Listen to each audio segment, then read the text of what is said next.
If you recall, if you were at the media crossover, Pastor described a particular vision that he saw, a prophetic word that he gave. He said he saw what looks like a problem between Nigeria's military leaders and the incumbent government. It would be like the war of two great elephants. The Lord said we should pray that the grass will not suffer, and also that right in the midst of it, the Prince of Peace would appear. And so based on that, I'll be asking, our panelists, some questions. And I want us to really pay attention to them as, we begin to delve into it. Because surely, we'll be blessed. Next question would be to Pastor Waltong. Do you think that, having, described, what Pastor JT said during the crossover service, that this is a sign of a spiritual change of God as well? Okay, hello, church. Thank you, Pastor, for this privilege. I believe that it is very significant of a change of guard. First off, if you travel through history, you'd see that in 1966 there was a coup, right? A military coup that obstructed the political structure, the government and governance of the nation. And if you know time cycles, you know that 60 is a basic form of time. So 60 seconds makes a minute, 60 minutes makes an hour. This is 59 years since that coup, right? We're just at the door of the 60th year. And so it's very significant that this year we saw the military want to raise their head. There was an alleged coup, and we saw a face-off between a military person and somebody in government.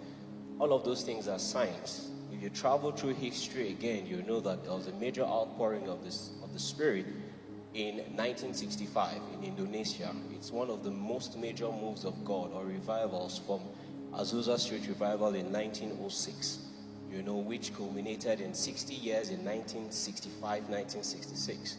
So if you follow the circles of 60, you know that we are at the door of another outpouring of the Spirit in 2005, 2006. And Nigeria is at the epicenter of that move of God.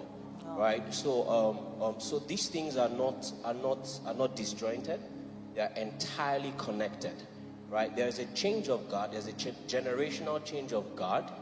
There is also a move change of God. There's a move to the prophetic, apostolic glory wave of God. Right, that the death of God's servant Pa Uma Opai obviously ushered. It was one of the markers in the spirit that there is a change of God.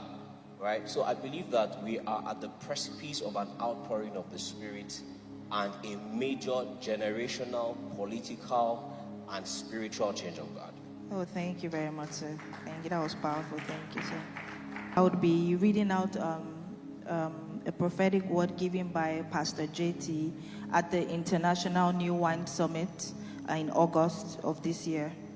And this was the word of the Lord to the house, not this house, in Jos. It says, the same energy, the same angel, the same host of the Lord that fought for Israel will fight for Nigeria. For her glory before now has dissipated and has been shared amongst other nations. Nations smaller than her have arisen, and they have sought to obtain the glory, to change the glory that she had when she was called the giant of Africa. But I see Michael, the prince of Israel, and he says that this will be the sign for when Israel's warfare are accomplished before your eyes. Let the nation of Nigeria rejoice, because the same power, spirit of technology, the same spirit technology, the same energy, same might, the same zeal sword, we will see that those angels will come and help the nation Nigeria.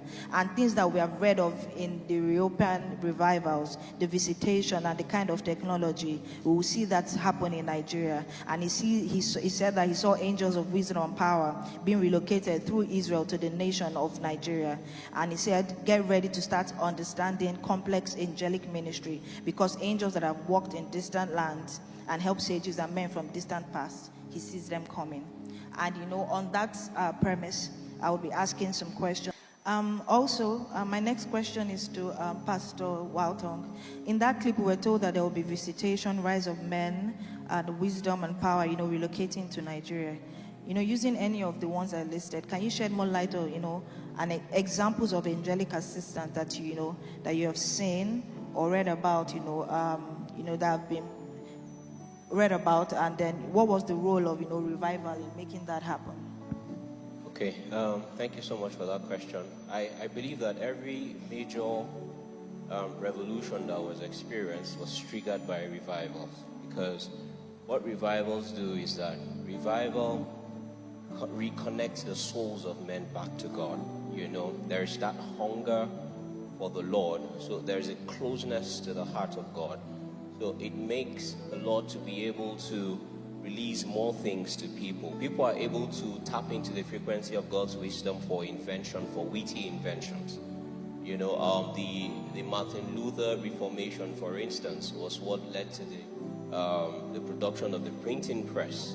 We know about the Isaac Newtons and of this world, you know, that were contemporaries or lived in the same times with John Livingstone's and the George Fox's, right? John Fox, rather. And those revivals that happened in Scotland and Ireland were major triggers for the inventions and innovations that we see. I have a couple of friends who, you know, receive downloads through angelic encounters and are able to produce major tech products by virtue of angelic assistance. So revival will reconnect the souls of men back to God. And because the soul is reconnected back to the spirit, we are able to tap into the frequencies of God's wisdom.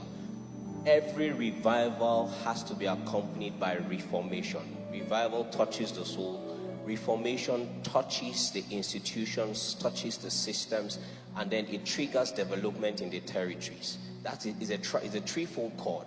Revival, reformation, development, right? That's how it happens.